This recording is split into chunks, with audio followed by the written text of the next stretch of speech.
Vă prezint câteva curiozități despre albine, care fac din aceste insecte creaturi cu adevărat speciale. Albinele sunt insecte cu o viață socială complexă, care continuă să surprindă oamenii în fiecare zi. Există pe Terra 16.000 de specii de albine, iar dintre acestea numai 5% sunt specii sociale, care trăiesc în roiuri. Cea mai cunoscută specie este albina de miere. Practic, cele mai multe specii de albine sunt insecte solitare. Ele sunt esențiale pentru viața pe Terra, fiind o forță invizibilă care polenizează peste 75% din plantele pe care le cultivăm. Cea mai bătrână albină cunoscută de cercetători are 100 de milioane de ani. Este conservată într-o bucată de chihlimbar și a fost descoperită în Myanmar. În plus, acestea ne furnizează produsele apicole atât de gustoase și de importante pentru sănătatea noastră. Știați că într-un stup sunt peste 45.000 de albine? În stup locuiește un singur roi, o singură familie de albine. Aici putem identifica 3 tipuri de albine. O regină, matca, albinele lucrătoare și trântori. Regina, denumită și matcă, reprezintă mama atât a albinelor cât și a trântorilor din stup. Într-un stup, aproximativ 90% sunt albine lucrătoare și 10% trântori. Temperatura optimă în interiorul unui stup trebuie să fie în jur de 34-37 de grade Celsius. Un stup, pentru a produce 500 de grame de miere, este nevoie ca albinele lucrătoare ale acestea să parcurgă peste 85.000 de kilometri. Știați că matca depune în jur de 2000 de ouă într-o singură zi, depășind chiar și 2000 de ouă? Regina este singura femelă dezvoltată sexual din stup și menirea acesteia este să facă ouă. Aceasta se împerechează o singură dată în viață, aproximativ la o săptămână de la naștere, în exteriorul stupului, urmărită de către un alai de trânturi, într-un zbor numit de împerechere. Ea se împerechează cu până la aproximativ 12 trânturi. La peste o săptămână de la naștere, după împerechiere, matca începe să depună ouă. Matca este singura albină din stup care este hrănită de către doici exclusiv cu lăptișori de matcă. Lăptișorul de matcă pur este produs de albinele doici și datorită compoziției sale complexe are proprietatea extraordinară de a prelungi durata de viață a ființei care se hrănește cu el în mod sistematic și de a stimula funcția reproducătoare. Poate, pentru că se hrănește doar cu lăptișori de matcă pur, matca trăiește de 50 de ori mai mult decât o albină lucrătoare și reușește să depună în fiecare zi un număr atât de mare de ouă. Și în greutate, matca este de 2-3 ori mai mare decât o albină lucrătoare. Albinele lucrătoare cunosc când regina este pe moarte, deoarece aceasta nu mai degajă feromoni, iar acestea se pregătesc din timp pentru a o înlocui. Ce se întâmplă cu trântorii după ce se împerechează? Masculii din familia de albine trăiesc doar pentru a se împerechea cu regina. Dacă hrana din stup se împuținează, albinele lucrătoare îi vor da imediat afară pe trântori. Trântorii nu au ac, iar după împerechere cu regina, aceștia mor. Știați că albinele dintr-un stup vizitează 230.000 de flori în fiecare zi? O albină trăiește în jur de 3-6 săptămâni. Într-o singură expediție, o albină vizitează 50 până la 100 de flori.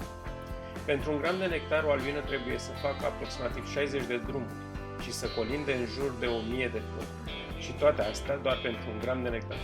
Deși rezultatul muncii unei albine pare nesemnificativ, munca lor însumată poate aduna în stup, într-o singură zi, chiar și 7 kg de nectar.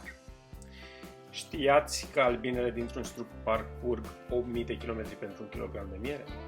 Pentru a produce un borcan de miere, este nevoie ca albinele să viziteze peste 2 milioane de flori. Rasa zborului unei albine este de 2 până la 3 km, uneori ajungând chiar și la 5, putând chiar și depăși. În general, o albină parcurge pe perioada vieții sale aproximativ 800 de km. Cauza principală de deces pentru albine lucrătoare este epuizarea.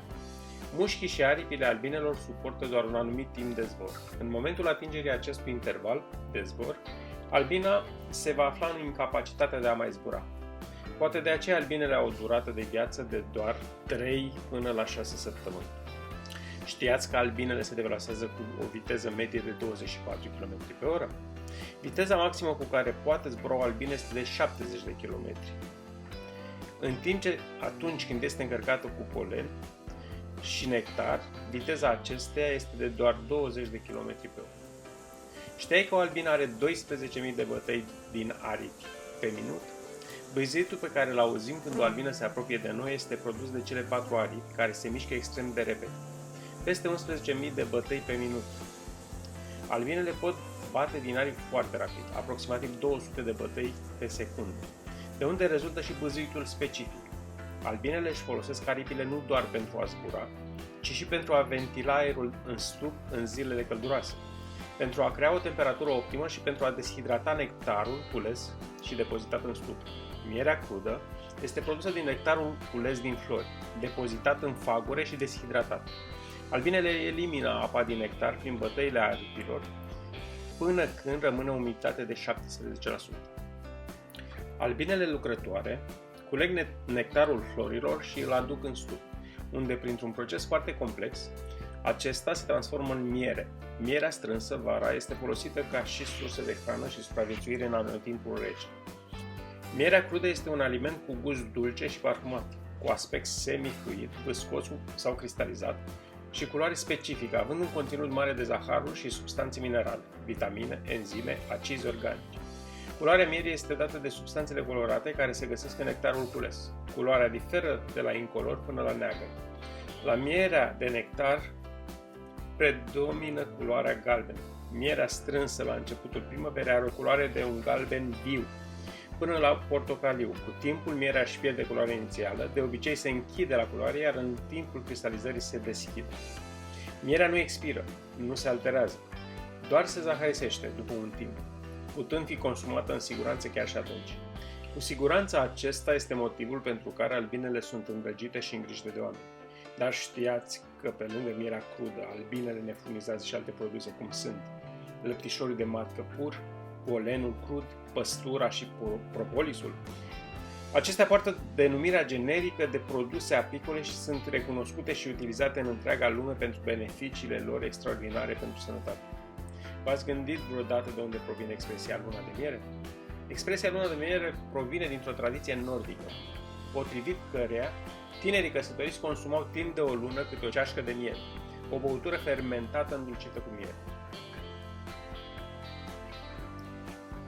Dacă v-a plăcut episodul de astăzi, nu uitați să dați un like, share și subscribe. Eu sunt Ovidiu și până data viitoare, numai bine!